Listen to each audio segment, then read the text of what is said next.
आपल्याला फक्त दोनच गोष्टी आवडतात, गणपतीची गाणी आणि आपला लाडका चिमण्या.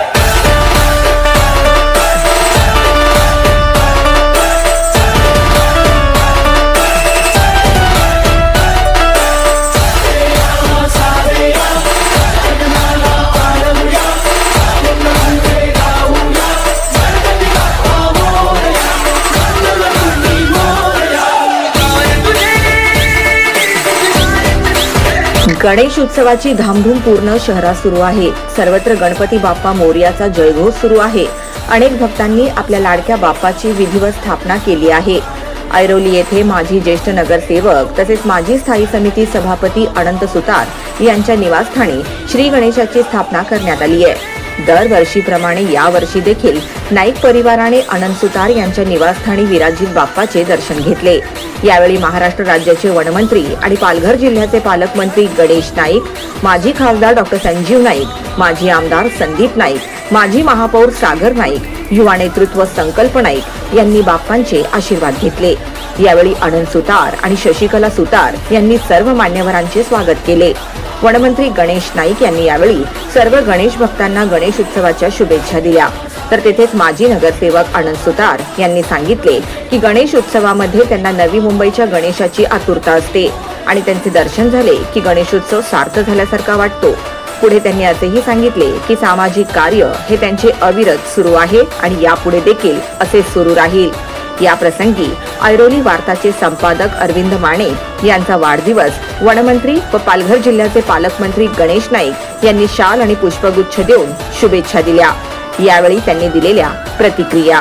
गणपतीचं दर्शन घेताना मी नेहमीच गणपतीरायाला सांगतो की सगळ्यांना सुखी ठेव.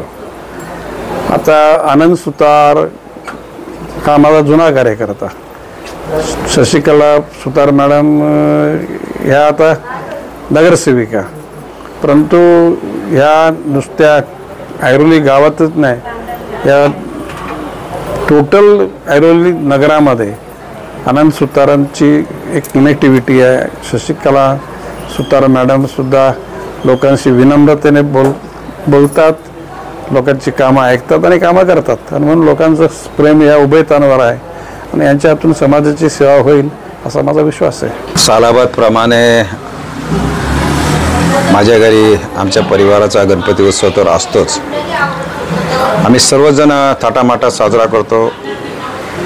माझे सर्व पक्षाचे पदाधिकारी या माझ्या घरच्या गणपतीला भेट देतात आणि सर्वात म्हणजे गणपतीचं आगमन झाल्यानंतर नवी मुंबई गणेशाची आम्हाला उत्सुकता असते. एकदा नवी मुंबईचा गणेश आला, खरा उत्सव साजरा झाल्याचा आनंद वाटतो. राहिले सामाजिक कार्यामध्ये गणेश नाईक साहेबांच्या नेतृत्वाखाली आम्ही काम करतच असतो. आज गणपती आणि गणेशाचे दोन्ही दर्शन झाल्यामुळे आमचं सर्वांचं बल वाढलेलं आहे आणि मला निश्चित खात्री आहे ज्या मनात आमच्या भावना आहेत ते गणपती राया ओळखून घेईल आणि ते पूर्ण करण्यासाठी आम्हाला ताकद आणि शक्ती दिला असा विश्वास आहे. मी या गणपतीरायाला गणेशा दोघांना प्रार्थना करतो की आमच्या मनोकामना पूर्ण होऊ दे आणि आम्हाला असंच गणपतीरायाला प्रार्थना करतो की आमचे दिवस असे सुखाचे, समाधानाचे, आनंदाचे आणि निरोगी मिळावे सर्वांचे, ही प्रार्थना. निवडणुकासाठी गणपतीरायाकडे 5 वर्षांनी एकदाच मागायचं असं का? आम्ही तर रोज मागतो गणपतीरायाकडे की आमच्या हातून समाजसेवा चांगली घडू दे, सेवा चांगली घडू दे. सेवा चांगली घडल्यानंतर परमेश्वर आपल्या पाठी उभे राहीलच आणि आम्ही 365 दिवस सेवा करत असतो. त्यामुळे एवढंच सांगतो गणपतीराया की नवी मुंबईमध्ये आमची सत्ता येऊ दे.